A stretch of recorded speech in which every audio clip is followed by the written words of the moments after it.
నెల్లూరు నగరంలోని స్థానిక press club నందు జరిగిన విలేకరుల సమావేశంలో నవ్యాంధ్రప్రదేశ్ రజక సంక్షేమ సంఘం వ్యవస్థాపక అధ్యక్షుడు కరుపూరు జగదీష్ మాట్లాడుతూ నెల్లూరు జిల్లా అధ్యక్షుడిగా హనుమంతరావు, నెల్లూరు జిల్లా మహిళా అధ్యక్షురాలుగా కృష్ణవేణి, నెల్లూరు జిల్లా జాయింట్ సెక్రటరీగా వేణు, నెల్లూరు రూరల్ అధ్యక్షులుగా చిరంజీవి నేడు ఎన్నిక చేశామని, త్వరలో మిగతా కార్యవర్గాన్ని అలాగే పట్టణ మండల స్థాయి కార్యవర్గాన్ని అతి త్వరలో ఏర్పాటు చేయనున్నట్లు తెలియజేశారు.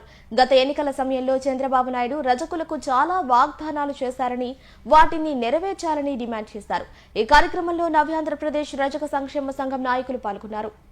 నెల్లూరు నగరంలోని స్థానిక ప్రెస్ క్లబ్ నందు జరిగిన విలేకరుల సమావేశంలో నవ్యాంధ్రప్రదేశ్ రజక సంక్షేమ సంఘం వ్యవస్థాపక అధ్యక్షుడు కరుపూరు జగదీష్ మాట్లాడుతూ నెల్లూరు జిల్లా అధ్యక్షుడిగా హనుమంతరావు, నెల్లూరు జిల్లా మహిళా అధ్యక్షురాలుగా కృష్ణవేణి, నెల్లూరు జిల్లా జాయింట్ సెక్రటరీగా వేణు, నెల్లూరు రూరల్ అధ్యక్షులుగా చిరంజీవి నేడు ఎన్నిక చేశామని, త్వరలో మిగతా కార్యవర్గాన్ని అలాగే పట్టణ మండల స్థాయి కార్యవర్గాన్ని అతి త్వరలో ఏర్పాటు చేయనున్నట్లు తెలియజేశారు. గత ఎన్నికల సమయంలో చంద్రబాబు నాయుడు రజకులకు చాలా వాగ్దానాలు చేశారని, వాటిని నెరవేర్చాలని డిమాండ్ చేశారు. ఈ కార్యక్రమంలో నవ్యాంధ్రప్రదేశ్ రజక సంక్షేమ సంఘం నాయకులు పాల్గొన్నారు.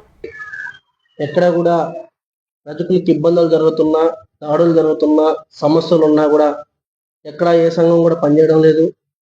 గత 2-3 సంవత్సరాల నుంచి చూస్తే రజకులను పట్టించుకునే నాయకులు ఇక్కడ కరువైంది. దాదాపు 2020లో రిజిస్ట్రేషన్ చేయడం జరిగింది. ఇక్కడ ఉన్నటువంటి మా గురువు గారు పద్మజ గారు, అదేవిధంగా గుంటూరు జిల్లాలో ఉన్నటువంటి అంజబాబు గారితో కలిసి 2017 నుంచి 19 దాకా రాష్ట్ర రజక సంఘాల ఐక్యవేదికలో పనిచేశాను.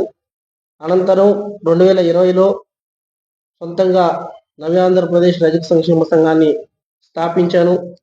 ఈ యొక్క సంఘం దాదాపు నెల్లూరు జిల్లాలో అన్ని చోట్ల పనిచేస్తూ ఉంది. కానీ ఏ రోజు కూడా మీడియా ముందుకు వచ్చి బహిరంగంగా తెలిసింది లేదు. ఎందుకంటే గ్రామాల్లో మీడియా ఉండదు కాబట్టి ఎవరు కూడా గ్రామాల్లో తెలియజేయలేదు. అందులో భాగంగా ఈరోజు జిల్లా వ్యాప్తంగా తెలియజేయాలని మీడియా ముఖంగా ఈరోజు నెల్లూరు ప్రెస్ క్లబ్లో మీడియా సమావేశం పెట్టడం జరిగింది. నవంబర్ 27 ప్రకారం ప్రభుత్వ కార్యాలయాల్లో వాషర్మెన్ పోస్టులని రజకులకు భక్తి అన్నారు. ప్రభుత్వ కార్యాలయాల్లో చాలా చోట్ల అగ్ర కులస్తులు ఈ యొక్క దోబి పోస్టులు చేసుకుంటూ మా వాళ్ళని కూలికి పెట్టుకోన్నారు.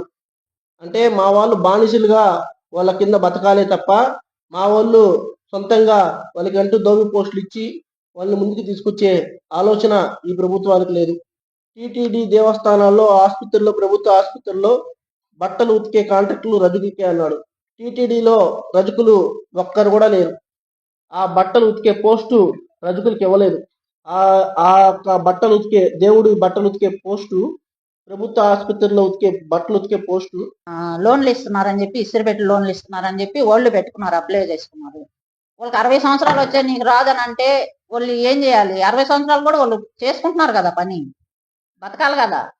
60 సంవత్సరాలు వస్తే తిండి తినరా? వాళ్ళ పరిస్థితి ఏంది?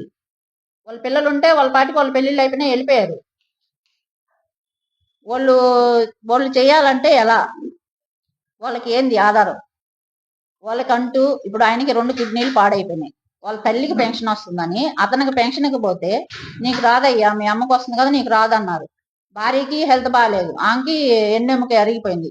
నెలకు ఒకసారి వాళ్ళు చెన్నైకి వెళ్ళి చూపించుకొని రావాలి. అలాంటి కుటుంబాలు చాలా ఉన్నాయి. అలాంటి వాళ్ళని గమనించి ఇట్లా ఏదో సచివాలయం స్టాఫే వచ్చి చూసి వాళ్ళు ఇది నిజమే కదా, వీళ్ళు చెప్పేది అబద్ధం కాదు కదా అనుకొని అలాంటి వాళ్ళకి సాయం చేయమని నేను కోరుకుంటున్నా.